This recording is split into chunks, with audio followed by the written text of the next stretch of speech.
What's up, YouTube? Chester here from TeamAFTK, bringing you another Perfecting the Gladiator Beast segment 4. These cards are for show. Probably my 3 favorite cards of the format right now because this card's amazing. Stratus is always a +1, and best DRA is incredible. But anyways, I'm gonna go ahead and talk to y'all about a few trap cards that are very, very important in this format. I've already discussed one of them, but I cannot stress enough how important it is. But I'm not going to start with that one. I'm going to go ahead and start with Royal Oppression. This card has found itself as a staple in most decks because it's gone down to 1 and it just shuts down one mechanic of the game, which is incredible. One card that can shut down any mechanic of the game is just ridiculous. I like Royal Decree or a Skill Drain or shit like that. This card's really good in GVs because of the protection you run, and the fact that if you can get a Laquari out, souped up, or maybe a hop in defense until you can get your own setup, this card's going to prove you to be very safe. Usually if you can get Heraclinos out, maybe with a Chariot set and this face up on the field, your opponent won't win. Unless they Dark Hold, and then that would suck. But that's when you have like a Solemn, but you have Heraclinos, so it really doesn't matter. You just pitch your cards in a gate, so yeah.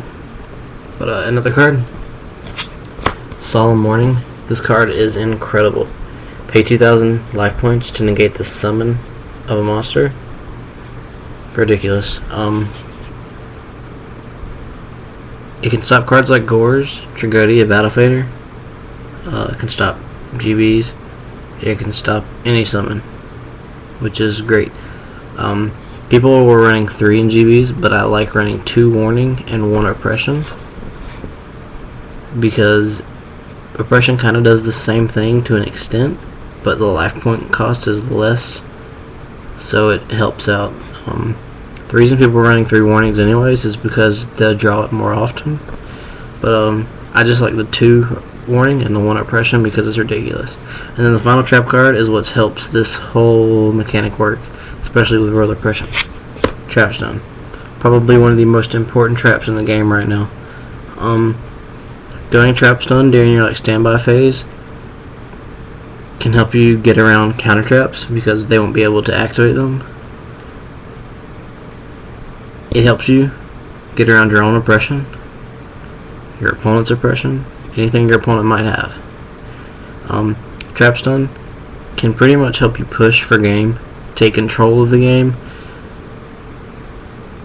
and pretty much win you the game if you play it at the right time. The card is just too good. The main deck has seen itself going to 3 Trapstone now, from what I can tell. People have been running 3 Trapstone. But another favorite, people have been doing 2 Trapstone and 1 7 tools. This card's really good because this format is counter trap format, honestly. Counter traps are so important right now because of Solemn Warning, Solemn Judgment, you got Chariots, you got Counter Fairies making a comeback because of Pot of Duality, and Solemn Warning. So 7 tools is just a nice tech because you don't have to go Trapstone during standby phase, and you can 7 tools a Warning or a Solemn and stuff like that. And even if they go Trapstone to push, you can 7 tools their Trapstone. So I mean, it's not that bad of a tech.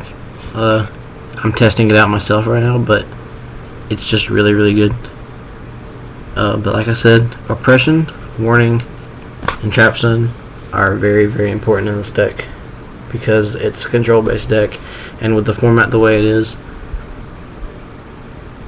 it's just going to prove itself more effective. Royal Oppression might actually see less play because this deck's toughest matchups: Machina, Blackwing, and Gemini.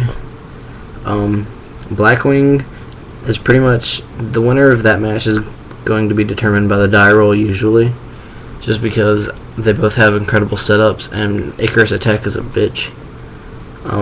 Gemini is apparently a downhill battle from the beginning. An uphill battle, my bad. In Machina, the 1-for-1 destruction is just stupid. But maining Sidger and siding like system downs and extra Sidgers helps with that matchup, so it's not as bad.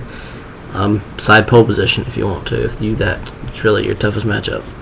But I'm actually going to get more in depth with a couple of like side deck choices coming up, because YCS Atlanta is coming up, and I think Gemini is going to be a pain. So just look out for that. Let me know what you guys think. If you have any questions, feel free to ask. Rate, comment, and subscribe. Peace out, guys.